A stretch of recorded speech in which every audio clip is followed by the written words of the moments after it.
Veine, pour poursuivre avec la question de Nicole à Caroline, est-ce que par rapport à, avec les années, je sais que tu as travaillé beaucoup avec Patrice Coulombe, comment tu vois ça, la relation justement par rapport à l'artiste avec le programmeur et tout ça, puis qu'est-ce que ça nourrit dans ton travail?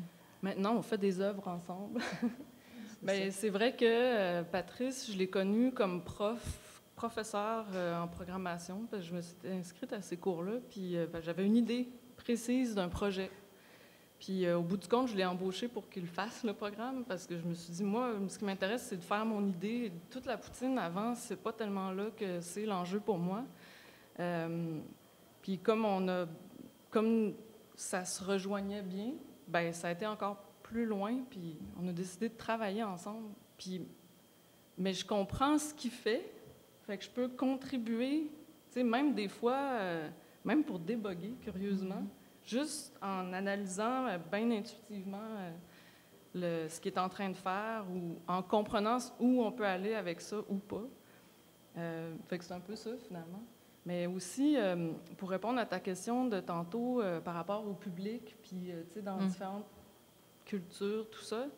Je pense que peu importe qu'une œuvre comporte de la technologie, ou que ce soit une œuvre numérique, tout ça, je pense qu'une œuvre d'art peut...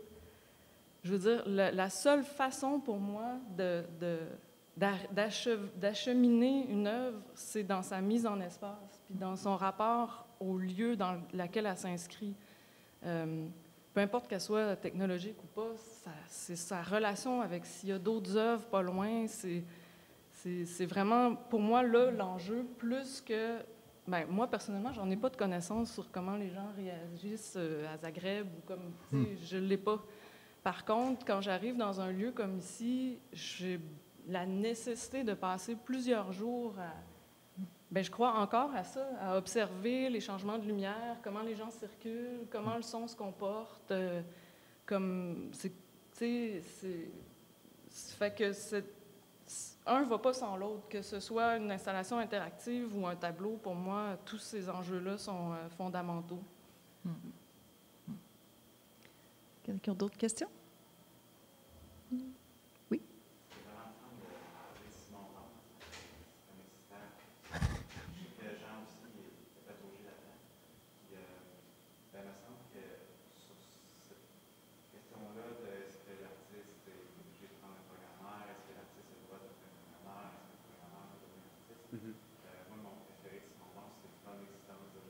Il y a toute une partie, évidemment, sur la culture technologique. Je ne sais pas si vous vous souvenez, ça fait longtemps que je l'ai lu. Et dès la première page du livre, il est mis en garde. Si on laisse aller la culture technologique à ceux qui la connaissent uniquement, dans un système cohérent de technologie qui va être plus structuré et dense que les systèmes de besoin, ce ne sera plus les systèmes de besoin eux-mêmes qui vont guider la construction des objets techniques, c'est la concrétisation de l'objet technologique abstrait qu'on fait. On est à fond là-dedans. Jean-Claude, j'entends parler. Ces questions-là, en fait, ce glissement-là que lui prédisait, c'est quand même dans les années 50. Si on continue à faire que notre structuration sociale des connaissances technologiques continue avec les institutions qu'on a, tout ce qui va rester à l'utilisateur, c'est quand il va acheter un objet, il va juste pouvoir choisir la couleur, l'extérieur, le casing. S'adapter à l'objet. Ici dans la salle, de réparer un iPhone, un avant, mon grand-père qui fait le coude, il voyait l'alternateur. En fait, c'est bien intéressant. Je pense qu'on peut encore plus le ramener pour s'expliquer les choses. Absolument. Tout à fait. C'est clair, ça devient comme...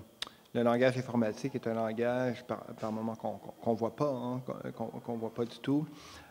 Et certains le comparent presque à un langage platonicien, un langage purement mathématique et des idées et d'un ordre qui nous échappe complètement. Et nous, on est face à une interface un peu comme dans la caverne platonicienne, et on ne voit que les ombres de ce langage. Voilà. Mais Simondon enseignait à des ingénieurs, il enseignait la philosophie à des ingénieurs. Ouais. Donc, et ce qui est triste aujourd'hui, il n'y a pas un ingénieur qui va avoir une formation artistique ou philosophique. C'est à la limite, même si c'est un frein à leur performance, d'après moi. d'après moi, aujourd'hui, ouais.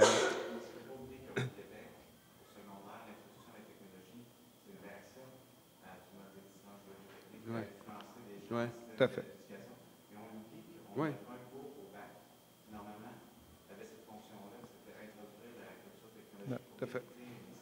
Ouais. Un monde technocratique. Il y a Bernard Andrieux qui est quand même prof dans une polytechnique. Là, et, il enseigne ce genre de trucs. Mais c'est vrai qu'à Montréal, je ne sais pas trop. Mais on professionnalise tous les programmes actuellement. C'est que tu n'as pas besoin de connaître autre chose que ta job. Tu fais ta job. C'est ça le système d'éducation universitaire maintenant. Là. Josiane? Avez-vous d'enseignants tout le monde est parti? Je sais qu'au primaire, mais là, on le voit dans les médias, les études où ils enseignent la programmation maintenant au primaire. Parce que, bon, on a un pour apprendre comment ça fonctionne, mais aussi parce que ça m'appelle autre chose, des mathématiques, la résolution de conflits, d'indiscipline, mais ça va venir. Puis comme ça, ben, finalement, c'est un code, c'est des codes aussi, là, donc on apprend les codes. Peut-être que ça va devenir moins peurant, puis moins, j'imagine, comme dans les codes, finalement, quand on connaît un peu plus, ça sera peut-être pour nous autres, mais pour nos enfants, assurément. Si on leur apprend. Pas l'espérer, oui. Oui.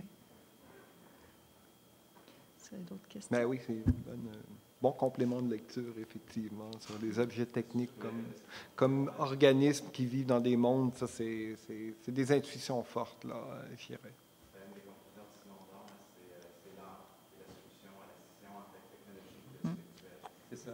C'est l'esthétique qui La pensée esthétique. exactement, Ouais. qui est comme la réconciliation de la pensée magique, de la pensée scientifique. C'est comme ils se sont séparés pour continuer à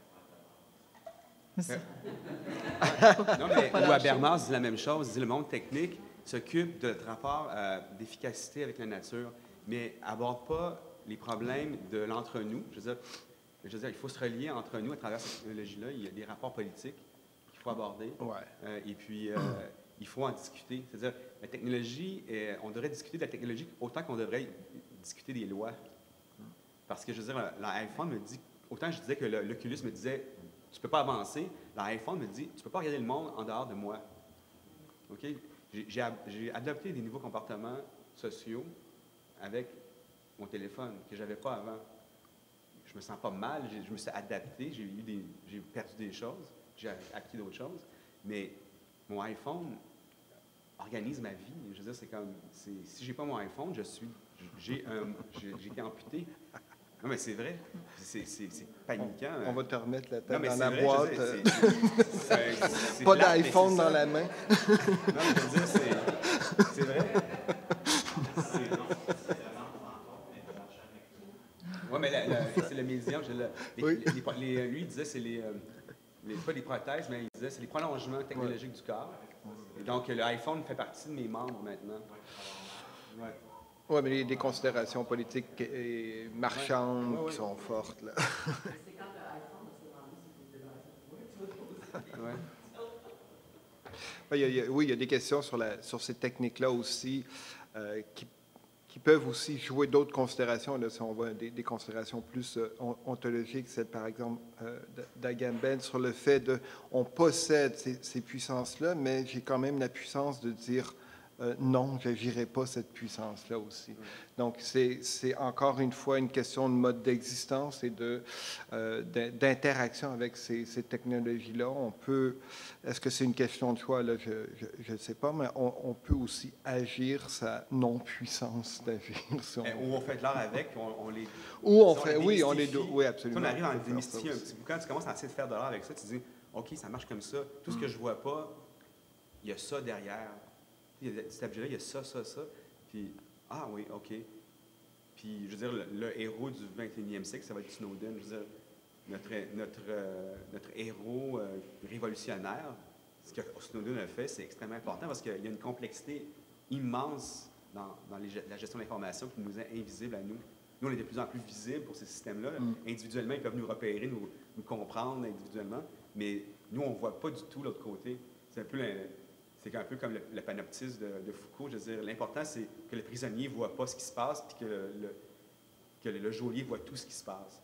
Puis là, actuellement, avec ce que les Américains mettent en place, c'est le panopticon exponentiel.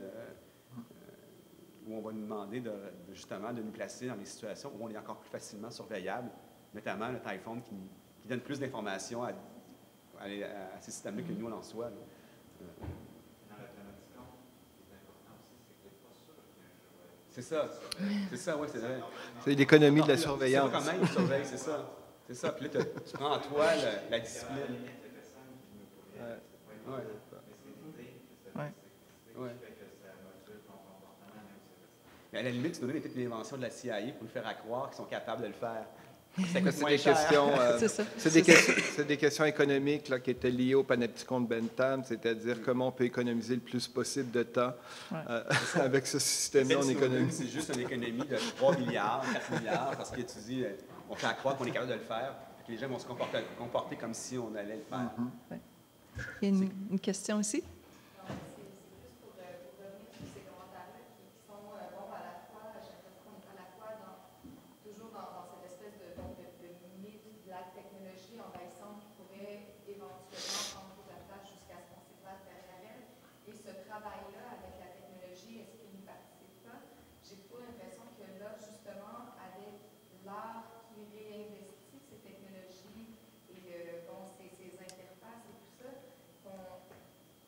qu'on en serait à un moment où, ayons posé le constat de la technologie et là, on ne reviendra pas en arrière, mais justement, quel espace nouveau ça crée et comment on peut investir cet espace-là pour créer des nouveaux interfaces et donc sortir un peu la technologie de son côté surveillance, démonisant, apocalyptique pour le réinvestir autrement et se l'approprier autrement puis justement faire rencontre quoi à côté.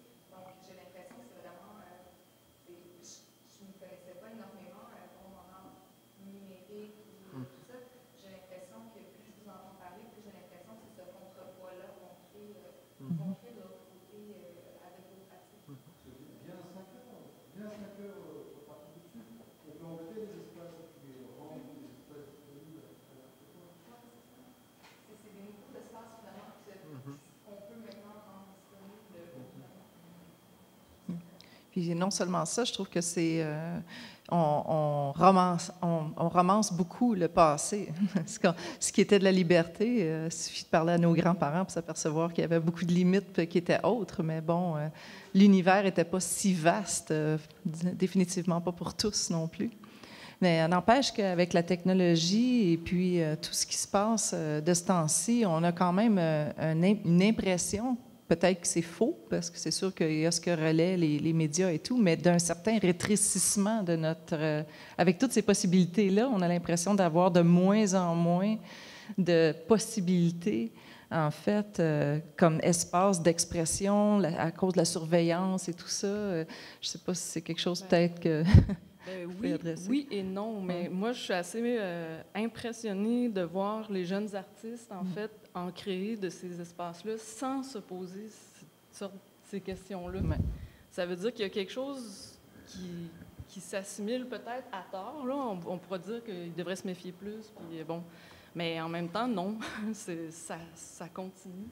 Puis par rapport à se réapproprier, je trouve justement dans le texte de Suzanne Yashko dont j'ai parlé... que cette phrase-là où elle dit « vous aussi, vous changez », je trouve que c'est pour ça que ça bascule à ce moment, dans cette idée-là, pour moi, c'est que c'est plus juste « on présente une chose, voici comment vous interagissez avec », c'est encore plus en profondeur que ça, la complexité de comment une personne découvre une œuvre, à quel moment, avec qui, comment elle la revoit une deuxième fois, comment tout ça se met ensemble. Justement, je pense, en plus des nouvelles façons d'aborder qu'une certaine génération qui ont grandi avec, ou comme nous, là, comme je disais, ma génération à moi, je l'ai vu arriver tout ça comme une chose hyper séduisante, puis après avoir une sorte de rapport ambigu, puis après me dire, ben, OK, il faut faire des choses, il faut faire des œuvres. Je suis d'accord qu'il faut discuter de l'enjeu des technologies, tout ça, c'est comme le côté plus politique, économique aussi. Mais je pense que d'en faire des œuvres, puis de remettre les œuvres au milieu des analyses de qu'est-ce que les œuvres contribuent, mais en amont plutôt qu'en aval. Je pense que ça nous permettrait d'aller plus loin encore, même contribuer à une réflexion scientifique. Ou, je pense que c'est là l'enjeu, c'est à quel moment on analyse les œuvres et comment on le fait. Absolument. Alors, sur ce, créons des œuvres. C'est ce qu'on va retenir.